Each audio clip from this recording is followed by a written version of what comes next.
Bonjour à tous et bienvenue pour ce nouveau 2 minutes pour comprendre, pour savoir comment apprécier la situation de sa collectivité en termes de dette. Toujours les mêmes critères qui sont les basiques, c'est le nombre d'années de désendettement derrière ce critère qui se calcule en prenant le capital restant dû divisé par la CAF.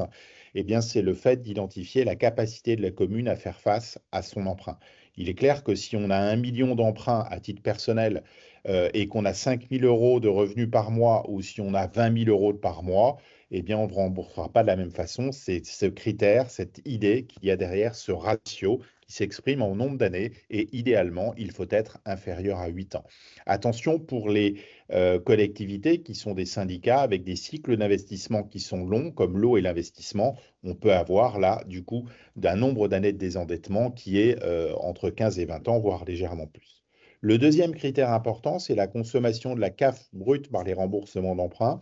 C'est ce qui va déterminer l'indépendance financière de la collectivité.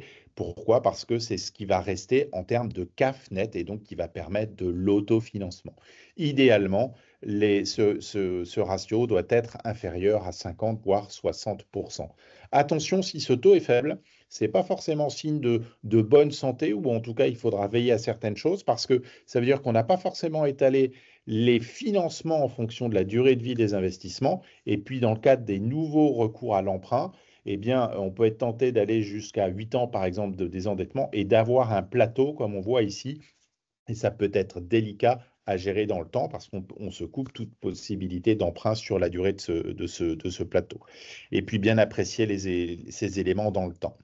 Euh, Justement, donc l'approche pluriannuelle, elle est à la fois sur la rétrospective pour apprécier la situation globale de la collectivité sur sa dette, mais basée sur la CAFNet, l'évolution dans le temps, et puis sur son fonds de roulement, sur ce qu'elle garde pour autofinancer ses différents projets, et puis sur sa prospective, et notamment savoir comment les projets et le recours à l'emprunt financent de manière durable et négative, plus ou moins négative, les équilibres financiers de la collectivité. Pour ça, l'idéal, c'est de se fixer son référentiel de gestion en termes de CAF, de nombre d'années de désendettement et de consommation de la CAF par les remboursements d'emprunt.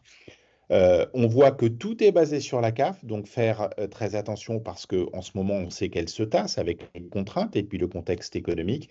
Et puis attention aux faux amis de la dette par habitant, où on voit par exemple de manière théorique sur une commune de 3 000 habitants, où la commune B paraît en meilleure situation parce qu'elle a moins de dettes en valeur absolue et par habitant. Oui, mais elle a une CAF beaucoup plus faible, donc elle est à 10 ans de remboursement d'emprunt, alors que l'autre est à 6 ans. Donc derrière ça, quelques leviers pour la collectivité. Le premier, c'est de renégocier les emprunts. Tout ça, ça dépend de la période et puis des conditions dans lesquelles les emprunts ont été fixés. Il faut bien prendre aussi en compte s'il reste, combien de temps il reste à payer et puis quel est le capital restant dû.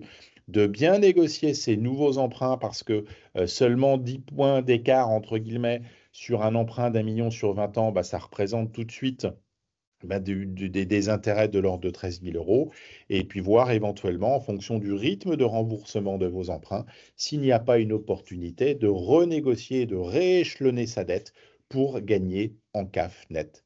Voilà les 2 minutes pour comprendre. N'hésitez pas à revenir vers nous pour voir l'application dans votre propre collectivité. Merci, bonne fin de journée.